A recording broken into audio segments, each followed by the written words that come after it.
சிவபக்தனாகவும் தமிழர் மரபில் போற்றப்படும் இராவண மன்னன் ஆட்சி செய்த காலத்திலிருந்தே செல்வச் செழிப்பும் இயற்கை அழகும் நிரம்பிய ஈழம் என்று அழைக்கப்பட்ட இலங்கை தீவு ஒரு வளமான நாட்டு நாகரிகமாக இருந்து வந்தது.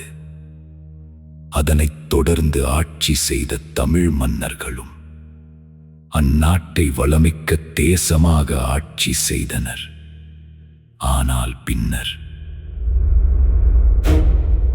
குற்றங்களுக்காக நாடு கடத்தப்பட்ட விஜயனும் அவனது சகாக்களும் ஈழத் தீவுக்கு வந்தபோது நாட்டின் அமைதி மெதுவாக நிலைகுலையத் தொடங்கியது. படகில் வந்து இறங்கிய விஜயன் தமிழர் பெரும்பாட்டி குவேனியிடம் உதவி கேட்டான். வந்தவரை வரவேற்பது தமிழர்களின் பண்பாடு. உலகின் எங்கு தமிழர்கள் வாழ்ந்தாலும் அந்த பண்பாடு மாறுவதில்லை. அதே அன்பையும் பண்பாட்டையும் ஈழத் திருநாடும் வெளிப்படுத்தியது. ஆனால் உதவியை பெற்ற விஜயன் அழகான ஈழத் தேசத்தை கைப்பற்ற வேண்டும் என்ற ஆசையை மனதில் வளர்த்துக் கொண்டான்.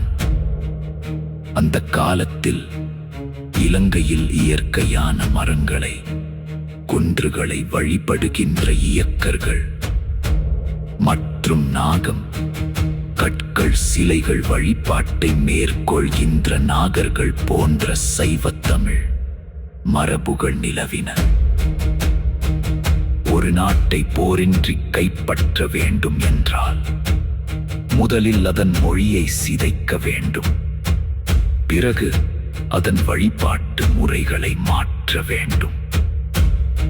அதன் பின்னர் அதன் கலை கலாச்சாரம் பண்பாட்டிலும் மாற்றங்களை உருவாக்க வேண்டும். இந்த முறையையே விஜயன் பயன்படுத்தினான். தனக்கென ஒரு மகக் கூட்டத்தையும் மொழிக்குழுவையும் உருவாக்கி அங்கிருந்த ஆதிதமிழ் சைவ சமய வழிபாட்டு முறைகளில் மெதுவாக மாற்றங்களை ஏற்படுத்தத் தொடங்கினான். ஒரு மக்களை மாற்ற வேண்டும் என்றால் முதலில் மன்னனின் சிந்தனையை மாற்ற வேண்டும். அதற்காக பல்வேறு அரசியல் சூழ்ச்சிகள் செய்து வெற்றி பெறத் தொடங்கினான். பௌத்தமும் சிங்களமும் ஈழத்தில் அறிமுகமான வரலாறு தொடரும். இணைந்திருங்கள்.